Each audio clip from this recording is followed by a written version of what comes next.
Hello everyone, कल का analysis कर लेते हैं। सबसे पहले तो ये जो आप चार्ट देख रहे हो निफ्टी का डेली का चार्ट है। ठीक है, ये निफ्टी का डेली का चार्ट है। इसमें एक ट्रेंड लाइन ऊपर से यूं आ रही, ठीक है, और एक इधर से आ रही। तो निफ्टी इस चैनल में मूव कर रहा है।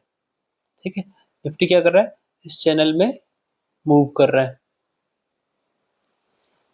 तो एक तो यहाँ पर ये जो टारगेट है ये ज्यादा दूर नहीं है। ठीक है, इन केस अगर ऊपर जाता है तो ये यहाँ तक यानी कि 25,400 के आसपास का इस चार्ट के हिसाब से टारगेट दिख रहा है। और फिर उसके बाद उसका जब ब्रेकआउट मिलता है तो ऊपर के फर्दर्स टारगेट भी है। ठीक है, एक चीज तो ये है, आपको डेली टाइम फ्रेम में देखना है। ये जो कैंडल है ये बहुत स्ट्रांग बनी है, अच्छी कैंडल बनी है। ठीक है, ये जो कैंडल है बहुत अच्छी कैंडल बनी है।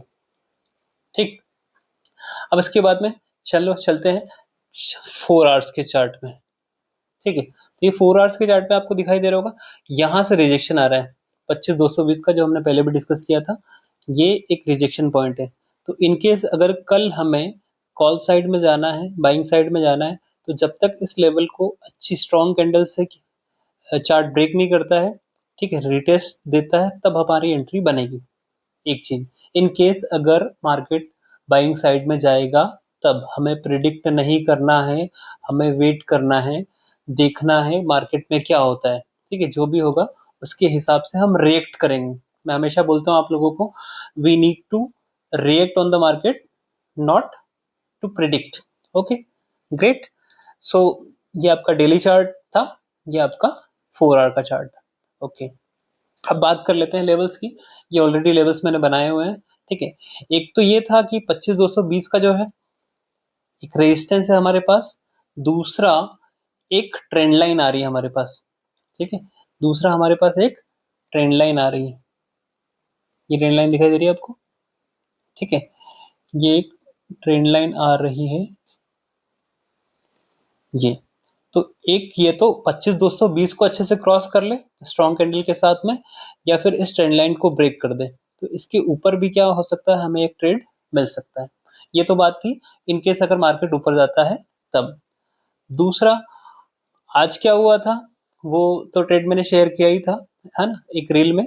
आप देख लेना कैसे ट्रेड सेटअप थे आज के। दूसरा, आज एक मोमेंट देने के बाद में एक बढ़िया सा मोमेंट आ गया था। ठीक है, एक आपने देखा होगा इस ट्रेंड लाइन वाला रिजेक्शन, सॉरी यहाँ से रिजेक्शन एक, दूसरा इस ट्रेंड लाइन का ब्रेकआउट यहाँ पर। ठीक है, और उसके बाद में तो फिर यहाँ पर ये साइडवेज ही हो गया था। ठीक है, हमें साइडवेज से बचना है, हमें साइडवेज से बचना है। इसके लिए कुछ नहीं, आपको सिर्फ 15 मिनट की चार्ट देखते जाना है, उसमें कैंडल्स कैसे बन रही हैं आप ध्यान से देखो। सारी की सारी कैंडल्स क्या है, सारी की सारी कैंडल्स क्या है, अब टॉप पे है, अब बात करेंगे तो ध्यान से देखो। पहला क्या है, हैंगिंग मैन। ठीक है, दूसरा क्या है, शूटिंग स्टार, शूटिंग स्टार। ठीक है, फिर उसके बाद में कोई कंफर्मेशन ही नहीं है इसका, वापस से इसी तरह की कैंडल्स बन रही हैं। तो यहाँ तक तो क्या किया इसने, लगभग लगभग साइडवेज ही चला है। ठीक है, फिर इसके बाद में आप चाहते तो यहाँ पे एक ट्रेड प्लान कर सकते थे, वो भी मैं बताता हूँ थोड़ी देर से। बाकी मैं आपको ये बताना चाह रहा हूँ कि यहाँ पर हर कैंडल का एक वीक यहीं पर बन रहा है। ठीक है, तो ये कल के लिए हमारे लिए एक सपोर्ट का काम करने वाला है। इनकेस अगर मार्केट यहाँ पर आता है तो यहाँ पर एक अच्छा सपोर्ट देखने को मिल जाएगा। ठीक है, ये हम ड्रॉ कर लेते हैं यहाँ पर। ठीक है, ये इस यहाँ से देखेंगे तो ये यहाँ से रिजेक्शन आया था, तो ये आपका 25,200 सॉरी 25,127 125 के आसपास आप मान के चल सकते हैं। तो स्ट्रॉन्ग आपका ये सपोर्ट की तरह काम करेंगे।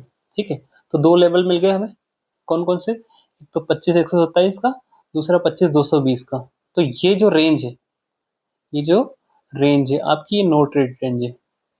ठीक है, ये जो रेंज है no trade range, no trading range, इससे हमें बचना है। यहाँ इसके बीच कोई भी ट्रेड नहीं करना है। इसके ऊपर जाता है तो कॉल, इसके नीचे आता है तो पुट।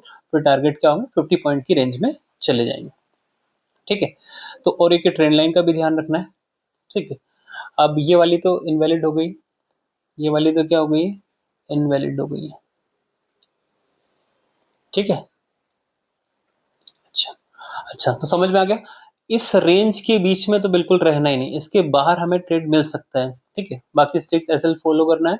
अभी जो मार्केट को दिख रहा है वो अपसाइड का ही दिख रहा है, बाकी अगेन हम वापस एक ही चीज बोल रहे हैं, प्रिडिक्ट नहीं करना है, हमें क्या करना है, रिएक्ट करना है। ओके, जो भी होता है उसके हिसाब से फिर एंट्री लेंगे। चलो, एक मैं यहाँ के ट्रेड की बात कर रहा था, वो मैं आपको बता देता हूँ कैसा था वो, ठीक है। तो पहला जो था ये तो हम ऑलरेडी डिस्कस कर ही चुके थे, ठीक है। ये वाला रिजेक्शन, दूसरा यहाँ पे ब्रेकआउट, ये मिल गया था हमें। फिर यहाँ पर ये रिजेक्शन, अब फिर यहाँ पे 15 मिनट की में आप ध्यान से देखोगे तो ये एक रेंज में फंस गया था, ठीक है। यहाँ पर आप क्या कर सकते थे, थोड़ा सा देखने के बाद में आपको एक ट्रेंड लाइन मिल सकती थी। एक इसका टॉप मार्क कर लिया, ठीक है। अभी यहाँ पर तो थोड़ा सा और वेट करना था आपको, यहाँ पर एग्जैक्टली, ठीक है, एग्जैक्टली इधर कहीं ये। तो जब इसका ये ब्रेकआउट मिला था तो ये यहाँ पर इसी 25,127 कैसल के साथ आप काम कर सकते थे। कहाँ तक, नेक्स्ट हाई तक। नेक्स्ट हाई तक आप क्या कर सकते थे, प्लान कर सकते थे। छोटा सा ट्रेड था, यहाँ पर आप एंट्री बनाते और यहाँ पर एग्जिट कर लेते इसके हाई के पास, क्योंकि ये यहाँ से आप देख रहे हो कंटिन्यूसली साइडवेज ही चल रहा था, ठीक है। इसके बाद में तो फिर वो एक्सपायरी की वजह से वॉलेटाइल मार्केट हो गया था, तो इसको तो आप छोड़ सकते हैं, ठीक है। समझ में आ गया क्या? सबसे पहले इस रेंज को ध्यान रखना है, इस रेंज के बियॉन्ड ही हम काम करने वाले हैं, इस ट्रेंड लाइन का हमको ध्यान रखना है, ठीक है। बाकी कुछ नहीं। चलो, एक बार मैं आपको यहाँ से इसको, ठीक है, ये ऐसा रहने वाला है, ठीक है। चलो, मिलते हैं कल के ट्रेड सेटअप में। ओके, ठीक है, बाय बाय।